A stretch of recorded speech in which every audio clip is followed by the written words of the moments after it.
रोशन रोही का कोई पहचान मिला है और कहीं से मिला है तो वो है आवारा म्यूजिक डीजे सरफराज के स्टूडियो से उसको पहचान मिला है गाना अहिरान बबुआन से। जी हाँ तो हाँ, और ये बात अगर रोशन रोही भाई भी अगर सुन रहा होगा तो वो भी इस बात को मगज में घुसा के ही रखे। और मगही में सबसे बेस्ट गायकी किसका है? मगही में सबसे बेस्ट गायकी अभी फिलहाल किया जाए ना, अजीब यादव है।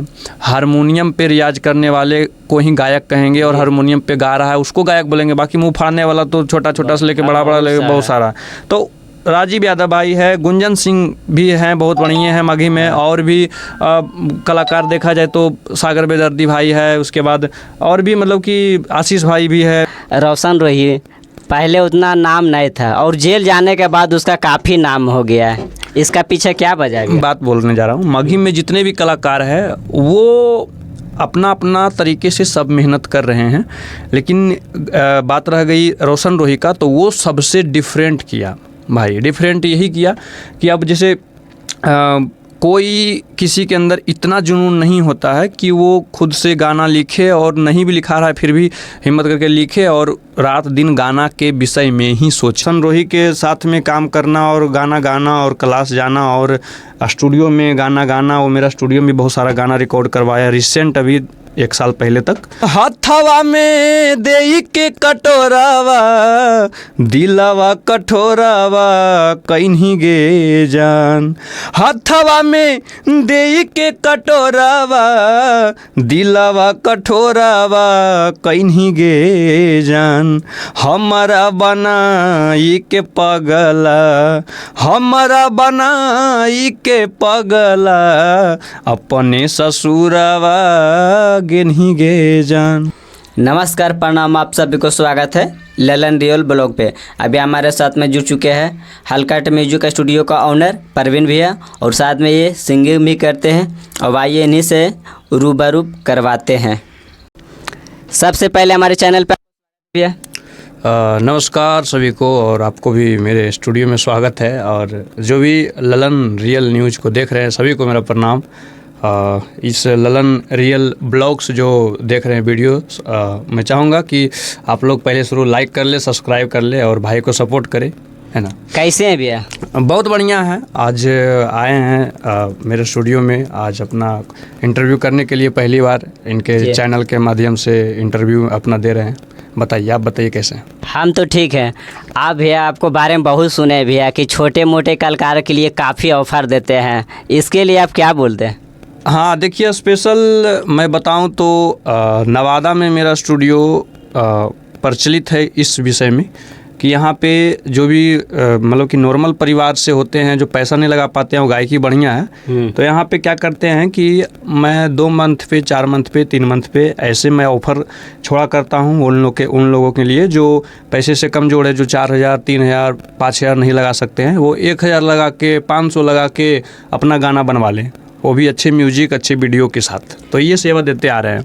कितना सॉन्ग, जैसे 5,000 रुपये में कितना सॉन्ग बनाते हैं? 5,000 में देखिए क्या है कि अभी आप मार्केट में कहीं भी बनाते हैं तो वहाँ पे आपको 5,000 में आपको ओनली म्यूजिक अगर बनवाते हैं ऑडियो तो उसका पड़ जाता है 5 दूना 10,000, है ना। लेकिन वही मेरे कंपनी में क्या है कि अगर वही 5,000 लगा रहे हैं कोई, तो 5,000 में आपको 7 गाना मिल जाता है। यानी कि 5 गाना आप गाइए 5,000 में, और 2 गाना एक्स्ट्रा और गवाया जाता है ऑफर स्टूडियो की तरफ से। ऐसा है, यानी 7 गाना, यानी कि 14,000 का गाना मात्र 5,000 में गवाया जाता है। अच्छा भैया, पहले आप गाना गाते थे, सिंगर थे, आप इस लाइन में क्या सोच के घुसे भैया? देखिए क्या है कि गायकी तो लगभग 2014-15 से शुरुआत किए थे, लेकिन उससे पहले क्या है कि अब हम गांव से हैं तो जाहिर सी बात है कि जिसके अंदर टैलेंट होता है वो कहीं ना कहीं बैठ जाता है, उठना बैठना उसका चालू हो जाता है। तो मैं गांव में बैठता था, भजन होता था मंगल गांव में मंदिर में, तो वहाँ बैठता था, गायकी देखा और ढोलक बजाने से इंटरेस्टेड, गायकी से इंटरेस्टेड थे, तो बैठना उठना होता था। तो आगे चल के जैसे जैसे समय बढ़ता गया फिर गायकी शुरुआत किया, फिर स्टूडियो कर लिया, और गायकी अभी तक भी चल रहा है। 1-1.5 साल पहले गाना वायरल हुआ था, हाथवा में ले के कटोरवा, बहुत प्यार मिला पब्लिक का उस पर, लगभग सब। वो हमारे ऑडियंस को थोड़ा सुना दीजिए वो गाना। गाना ऐसे था, हथवा में देई के कटोरावा, दिलावा कठोरावा कहीं गे जान।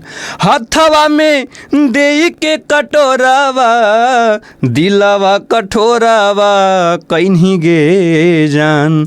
हमारा बनाई के पगला, हमारा बनाई के पगला, अपने ससुरावा गेन्ही गे जान। क्या गला आपका तो काफ़ी सुंदर है भैया। तो आप सिंगिंग का लाइन छोड़ दिए क्या भैया? नहीं, सिंगिंग का लाइन कैसे छूट सकता है, इसी लाइन से हम हैं। और इस लाइन में बस ये है कि अभी पीछे हैं तो वो वजह है। जी। अब जैसे क्या है कि आप सुनते होंगे कि सुने हैं अभी कि जस्ट मैं बोला कि 2014 से शुरुआत किया, तो उस समय से रोशन रोही और भी जितने गायक, आशीष यादव, ये सब गाते आ रहा था सब लोग भाई। तो उस समय से हम भी हैं, और रोशन रोही के साथ में काम करना और गाना गाना और क्लास जाना और स्टूडियो में गाना गाना। वो मेरा स्टूडियो में बहुत सारा गाना रिकॉर्ड करवाया रिसेंट, अभी 1 साल पहले तक। तो क्या है कि ये उस समय से ही चलता आ रहा है। तो कहने के मतलब ये हो गया कि पीछे हैं, गायकी से छोड़े नहीं हैं, गायकी से पीछे हैं, मार्केट में पीछे हैं। क्योंकि अब कोई गाना बम्प करेगा तभी आगे रिस्पांस मिलेगा, तभी आगे बढ़ने की संभावना है। तभी फिलहाल कोई 1 साल से गाना कोई मेरा भी तक खुद का नहीं बजा है। गाना तो इसे बहुत सारा यूट्यूब पे है, और ज़्यादातर हम सैड सॉन्ग गाते हैं। लेकिन अब लोकगीत भी शुरुआत किए हैं, और लोकगीत में बहुत सारे गाना आया है, लेकिन रिस्पॉन्स नहीं है, और कंटिन्यू लगे हुए हैं बस। इस लाइन में आप कितना दिन से? 2014 से जोड़ लीजिए। 14 से है? हाँ, 11 साल हो गए होगा लगभग। अच्छा भैया, रोशन रोही पहले उतना नाम नहीं था, और जेल जाने के बाद उसका काफ़ी नाम हो गया है।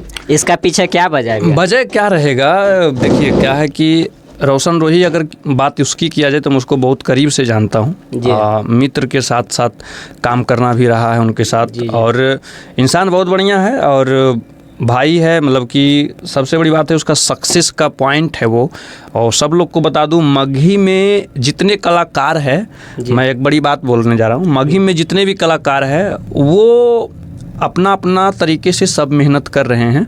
लेकिन बात रह गई रोशन रोही का, तो वो सबसे डिफरेंट किया भाई। डिफरेंट यही किया कि अब जैसे कोई किसी के अंदर इतना जुनून नहीं होता है कि वो खुद से गाना लिखे, और नहीं भी लिखा रहा है फिर भी हिम्मत करके लिखे और रात दिन गाना के विषय में ही सोचे। अभी के जनरेशन में क्या है कि लड़की पर चल जाता है, लोग लाइन मारना और पटाना और खाना बजाना ये सब करना चालू करता है। लेकिन उसका ऐसा कुछ नहीं रहा, उसका शुरू से ही गायकी। अधिकतर लोग बोलता है भैया कि उसका पे रोशन रोही का नाम आज इतना जो खिला पहचान मिला, वो उसका हाथ है, जैसे किरण सिंह का वजह से। अगर रोशन रोही का कोई पहचान मिला है और कहीं से मिला है तो वो है आवारा म्यूजिक डीजे सरफराज के स्टूडियो से उसको पहचान मिला है, गाना अहिरान बबुआन से। जी हाँ, तो हाँ। और ये बात अगर रोशन रोही भाई भी अगर सुन रहा होगा तो वो भी इस बात को मगज में घुसा के ही रखे। और मतलब कि ऐसा कुछ नहीं जो आप कह रहे हैं कि वो किरण सिंह से। किरण सिंह क्या है, मतलब कि 4 साल पहले से लगभग नहीं जानता था, पर रोशन रोही को उतना नहीं जानता था, जैसे यूपी बिहार वगैरह में नहीं जानता था। जेल जाने से किरण सिंह के वजह से उनका नाम काफ़ी देखिए इंडस्ट्री में पहले शुरू क्या है, मगही उनका जो गाना आवारा म्यूजिक से बजा था अहिरान बबुआन, वो नॉर्मल रिस्पांस था। नॉर्मल रिस्पांस नहीं कहेंगे, बल्कि आप जैसा कहें यूपी बिहार झारखंड की बात करें तो सब जगह बजा था। यानी कि 40 मिलियन मैटर करता है भाई। 40 मिलियन पूरे यूपी बिहार झारखंड सब जगह बज चुका ही था। लेकिन उस समय पॉपुलर इसलिए नहीं था कि रील्स के ज़माना उस समय बहुत कम था, और लोगों को क्रिएटर जो कहता है कि हम भी क्रिएटर, अब किसका नहीं यूट्यूब पे चैनल है और इंस्टाग्राम पे है, उस समय नहीं था उतना, तो वो ज़्यादा पॉपुलर उस टाइप से नहीं थे। अब क्या है कि एक वो जलमता है, वो 5 साल के मोबाइल रख ले, वो रोशन रोही गाना स्टेटस में लगा रहा है, रील्स पे लगा रहा है, रील्स बना रहा है, तो उस हिसाब से अभी ज़्यादा पॉपुलर है 2-3 साल से। और उसमें उसके बीच में मैटर भी किरण सिंह का हो रखा है, उसके वजह से। आपका कहना है कि जैसे इसका हाथ किरण सिंह का ना है? बिल्कुल नहीं, खुद है, जैसा रोशन रोही का खुद है ना। रोशन रोही खुद है अपने पॉपुलेशन को बढ़ाने में। और दूसरा, अगर कोई और कहा जाए तो सबसे फर्स्ट है आवारा म्यूजिक, जो कि सरफराज भाई के यहाँ से गाना उसका लॉन्च हुआ था, वहाँ से हिट किया। उसके बाद अपना लाइन चेंज किया, लाइन लेंथ सारा चेंज किया, अपना अपने आप को एक्टिविटी अंदर अलग लाया कुछ। उसके बाद किरण सिंह से ही जुड़ा ना भाई, और अब उस समय तो काम करता था तो उसी समय बजल था। गाना बजने की बात हो रहा है, ज़्यादा पॉपुलर होने की बात है तो वो 2 साल से किरण सिंह से जुड़ के ही हुआ, ये बात है बस। तो आप रोशन भैया जेल से छूट के आए तो आप उनसे गए कि नहीं मिलने के लिए? हाँ मिला था स्पेशल। रोशन रोही की बात किया जाए तो अभी क्या है कि मैं अगले 1.5 साल से ये देख रहा हूँ कि वो भाई को हमसे नाराज़गी है शायद कोई बात को लेकर, जो कि अभी तक खुल के सामने नहीं आया है मेरे पास। और मिलने की बात है तो मैं उसको सम्मान करता हूँ, इज्जत करता हूँ, भाई है। और वो नाराज़ है किस विषय में पता नहीं, लेकिन फिर भी मैं उससे अपना चाहत बना के रखा हूँ। मिलने की विषय है तो उनका घर गया था मैं, और उनके पापा कॉल किए थे और हम भी कॉल किए थे, बात हुई थी, तो वो बोले आइए बेटा घर पे, जो रोशन आया हुआ है और आइए मिल लीजिए। तो हम गए, उनके पापा से मेरा अच्छा पैचअप है। हाँ वो बहुत ही रिस्पेक्ट करते हैं, और गए तो वही भाई भी रोशन रोही घर पे ही था और मिले। उसके बाद बैठे उठे, उसके बाद नाश्ता उस्ता हुआ, उसके बाद फिर आए। लेकिन भाई उतना के बीच में हमसे नहीं बोला, तो इस बात का नाराज़गी हमको नहीं है। हमारा कहना है कि मोटा मोटी अगर कोई प्रॉब्लम हुआ होगा हमसे तो नहीं बोल रहा होगा। अगर कोई प्रॉब्लम नहीं, मेरे नज़र से कोई प्रॉब्लम ही नहीं हुआ है, मैं उसके प्रति कोई ऐसा अपना टिप्पणी ही कभी नहीं किया है जो उसको बुरा लग सके, और कोई बात से हमसे नाराज नहीं कह सकते हैं। लेकिन फिर भी कौन अच्छा मगही में सबसे बेस्ट गायकी किसका है? मगही में सबसे बेस्ट गायकी अभी फ़िलहाल किया जाए ना तो गायकी देखिए, शुरुआती से ही मगही में सुर ताल का जिसको नॉलेज बोलता है ना, सुर ताल का नॉलेज लेकर चलने वाले छोटा कलाकार है, बड़ा कलाकार है, उसमें से कुछ छोटे कलाकार भी है जो उनके अंदर गुण इतना बढ़िया है लेकिन वो आगे नहीं है। बहुत सारे कलाकार का नाम बताएंगे, जैसे देखिए हमारे हारमोनियम पे रियाज करते हैं भाई राजीव यादव है, सुने होंगे, राजीव यादव हैं। हारमोनियम पे रियाज करने वाले को ही गायक कहेंगे, और हारमोनियम पे गा रहा है उसको गायक बोलेंगे। बाकी मुंह फाड़ने वाला तो छोटा छोटा से लेके बड़ा बड़ा लेके बहुत सारा। तो राजीव यादव भाई है, गुंजन सिंह भी हैं, बहुत बढ़िया हैं मगही में। और भी कलाकार देखा जाए तो सागर बेदर्दी भाई है, उसके बाद और भी मतलब कि आशीष भाई भी है गायकी में, अपना गायकी के मामले में मगही में ये सब कर सकते हैं। गायकी लोग का स्टार है, वो लोग का गति नहीं, वो सब जैसे वो मुँह फाड़ता है उसे क्या कहें, बकरियों मुँह फाड़ता है उसे ही, तो उसे मतलब कहने का रोशन रोही मैं क्या कर रहा हूँ, जो हारमोनियम पे अपना गाने को धुन को प्ले करके गा रहा है, अपना गाने का भी धुन निकाल पा रहा है, वो गायक है। बाकी सब बेकार है। हम भी हारमोनिया नहीं बजा रहे हैं, हमको भी हम हारमोनिया पे नहीं आवाज़ निकल रहा है, मेरा खुद का गाना नहीं निकल रहा है, धुन नहीं निकल रहा है हारमोनिया पे, तो हम भी गायक नहीं हैं। हम क्यों कहेंगे हम भी गायक हैं? अच्छा भी आपको पता है मगही में फिल्म आ रहा है? किसका फिल्म आ रहा है? रोशन रोही का फिल्म आ रहा है, साइन किया है। हाँ वो तो उस समय उसके घर पे ही आप कितना खुश है भैया कि मगही में फिल्म आ रहा है? अरे क्या खुश रहेंगे, देखिए इस बात से नाराज़ हैं, और खुशी का कोई अथी नहीं है, मतलब नहीं बनता है कि कुछ होने वाला है, कुछ नहीं होगा। हमारा कहना है कि मोटा मोटी जिस चीज़ से कमा रहे हो, जिस चीज़ में आगे ज़्यादा प्रगति मिल रहा है उसमें लगे रहो।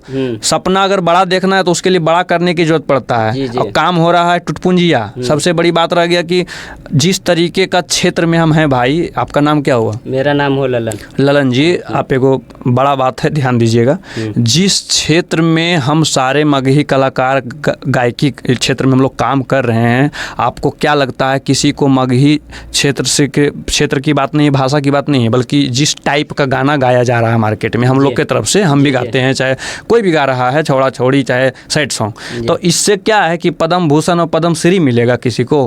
रोशन रोही को, गुंजन सिंह को, चाहे हमरे, चाहे आशीष यादव के, चाहे ओकरे मिलेगा? नहीं मिलेगा। क्यों नहीं मिलेगा? कि उस टाइप का हम लोग का कंटेंट ही नहीं रहता है। गाना सब छौड़ी हो तो पकौड़ी हो, भोसौड़ी हो, ये सब हो रहा है, तो उस टाइप से थोड़ा मिलेगा पद्म श्री या पद्म भूषण। बस हमारा कहना है मोटा मोटी एल्बम गाइए, एल्बम में अच्छे अच्छे गाने लाइए, उससे पैसा कमा रहे हैं कमाइए, नाम कमा रहे हैं कमाइए। फिल्म का सपना की बात है तो बहुत बड़ा चीज़ है। अच्छा मगही में फिल्म आवेगा भैया, तो भोजपुरी की तरह जैसे नाम नहीं कमाएगा क्या? भोजपुरी तो डूबल है, तो मगही के तो छोड़ दीजिए। वो तो भोजपुरी भी डूबा हुआ है। भोजपुरी नहीं डूबा हुआ है जी। कौन हीरो का मूवी आप देख रहे हैं कि पहले एक चलता था भोजपुरी में, अब तो भोजपुरी में आ कहाँ रहा है? निरहुआ की मूवी, निरहुआ हिंदुस्तानी 2 तक हम लास्ट देखे हैं। जो मूवी भोजपुरी में बना है वो बना है, हिट हुआ है, टॉप 10 हुआ है। जी मूवी अच्छा हो ना हो उसको हम उससे मतलब नहीं है, अच्छा लगा लोगों को, टॉप हुआ, हिट हुआ। उसके बाद से जितना मूवी बने, खेसारी लाल के बने, पवन सिंह के बने, और भी कलाकार के बने भोजपुरी में, किसका सबका ख़त्म। माघी में कूदा गुंजन सिंह भैया कूदे, जी। माघी में गुंजन भैया कूदे, नसीब लेकर, उड़ान लेकर, कहाँ गए। अच्छा, मगही सबसे पहले गुंजन भैया फिल्म लाए हैं क्या? वो तो भोजपुरी में लाए हैं। वो मगही में बना था भाई, बना था जी। हाँ, मगही में बना था, उड़ान मूवी, और नसीब शायद था, हाँ नसीब था, एक उड़ान था। तो वो मगही में मूवी बन चुका है, और ये लोग अगर कह रहे हैं कि हम भी बना रहे हैं, तो कुछ नहीं फ़ायदा होने वाला। इसलिए हम बोल रहे हैं कि देखिए, सबसे बड़ी बात ये है कि किसी को भी आगे बड़ा करने के लिए बड़ा आदमी का होना और बड़ा हाथ लगाना उसमें ज़रूरी है। मूवी बनाने जा रहे हैं तो लोगों का जैसा आप भी 4 लाख 2 लाख 20 लाख लगा के मूवी बना रहे हैं, चाहे 1 करोड़ लगा दिए मूवी बना रहे हैं, तो वो नॉर्मल तक ही रहेगा। मूवी का मतलब हो गया कि उसमें अच्छा प्रोड्यूसर मिल के अच्छा बड़ा अमाउंट लगा, स्टोरी, हाँ, अमाउंट लगा के, बड़ा अमाउंट लगा के उस पर काम करना, तब जाके कुछ होने लगा। माघी में किसका उतना अथी है, या कौन भोजपुरी का प्रोड्यूसर, चाहे माघी का प्रोड्यूसर है, कोई माघी गायक के भोजपुरी से मतलब डायरेक्टर उठाएगा और कहेगा आप पे 2 करोड़ लगा देंगे, 1 करोड़ लगा देंगे, कोई नहीं लगाएगा 1 करोड़। मुश्किल से 50,000 मूवी में खर्चा करेगा, 60,000 करेगा, 60 लाख करेगा, 50 लाख करेगा, 70 लाख कर देगा, लेकिन उससे क्या होने वाला है। मूवी टॉप 10 मूवी बनेगा, नहीं बनेगा तो फिर ऊपर रहेगा। आ रहा है भाई का मूवी आ रहा है, अच्छी बात है, आए, और भगवान करे कि कुछ काम करे उस मूवी को। आशीष भैया भी आ रहा है, सुना है मैं कि आशीष भैया का लगता है दीपावली में लगभग लगेगा।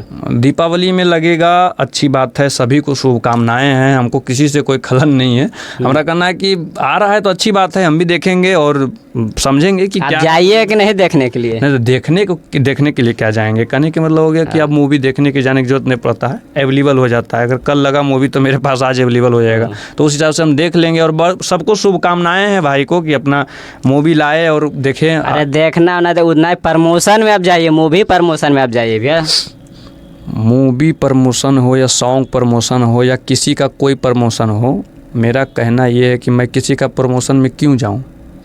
इनवाइट आएगा तो नहीं जाइएगा क्या भैया? इनवाइट आएगा तो आ जाएगा आदमी, इनवाइट नहीं आएगा तो फिर हम अपने मन से क्यों जाएं। यानी कहने का मतलब इसलिए कि मैं भी एक कलाकार हूँ, अगला भी एक कलाकार है, वो भी काम कर रहा है, बस डिफरेंट इतना है कि वो बज चुका है, हम प्रयास में हैं। कलाकार तो दोनों हैं, जैसा तुम गा रहे हो भाई वैसा हम भी गा रहे हैं, है ना। जैसा तुम भी, अब तो तुम्हारा गायकी है जैसा वैसा तुम आगे बढ़ चुके हो भाई, और हम थोड़ा पीछे भी हैं, लेकिन हम भी बढ़ेंगे, ऐसा नहीं है कि बढ़ेंगे ही नहीं।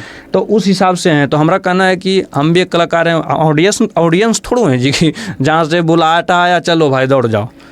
अच्छा भैया, जाते जाते आप छोटे कलाकार के लिए फिर क्या बोलना चाहते हैं? मगही में जितने छोटे कलाकार हैं, अगर गायकी में किसी को अपने लेवल को ऊपर करना है तो हम ये कहेंगे कि बड़े गायक का तलवा चाटना पहला शुरू बंद करें।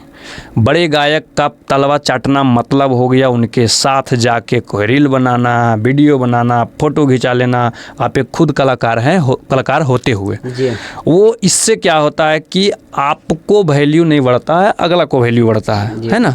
और अगला आपको क्या करेगा, 2-4 हज़ार रुपये, 2-4 लाख रुपये दे देगा कि लो भाई आज हमसे मिले हो तुम, ओ क्या बात है भाई, लो भाई 5 लाख रुपये रखो, जाओ वीडियो बनाना जाओ, ऐसा सपोर्ट करेगा? नहीं करेगा जी। सिर्फ फोटो खिंचाना हुआ, स्टेटस लगाना हुआ, स्टोरी ज़्यादा लगा देगा, उससे आप आगे बढ़िएगा। आगे बढ़ भी गया तो क्या हो जाएगा, आपको कुछ होने वाला है? नीतीश कुमार आके को अवार्ड दे के जाएगा उसे करला से नहीं। इसलिए किसी का भी तलवा नहीं चाटना है। माघी में छोटे कलाकार हो और गायकी है भाई, तो आगे बढ़ने के लिए तलवा चाटना बंद करें, अपना मेहनत करिए। लोग जो कर रहा है उसे यूनिक करिए, आप भी निकल जाइएगा, हम भी निकल जाएंगे, सब लोग निकल जाएगा। लेकिन तलवा चाटते रहिएगा तो ज़िंदगी भर ख़त्म हो जाएगा, माँ बाप से भी डांट सुनिएगा और कुछ हासिल लास्ट में होगा नहीं। बाद में चिमनी पर खटना पड़ेगा, चाहे ठेला लगाना पड़ेगा फुचका के, चाहे चेन्नई में जाकर फैक्ट्री में काम करना पड़ेगा। ठीक भैया, जाते जाते हमारे चैनल के लिए भी दोस्त। हाँ, ललन रियल ब्लॉग जो चैनल है भाई का, बहुत ही अच्छे भाई हैं। और इनका चैनल जो भी इस वीडियो के माध्यम से देख रहे हैं, मैं रिक्वेस्ट करूंगा कि जैसे आप हमें प्यार देते हैं, मेरे चैनल, मेरे स्टूडियो को प्यार देते हैं, इसी तरीके से इस चैनल को भी प्यार दीजिए। मेरे आने वाले और भी वीडियो इन भाई का इंटरव्यू के साथ रहेगा, इस चैनल के माध्यम से देखने को मिलेगा। अगर इंटरव्यू मेरा अच्छा लगा और मेरा विचार अच्छा लगा तो कॉमेंट में अपना विचार ज़रूर दें कि मैं कैसा बोला, कैसा आपको कौन सा विचार अच्छा लगा। और फिर मिलेंगे अगली वीडियो में।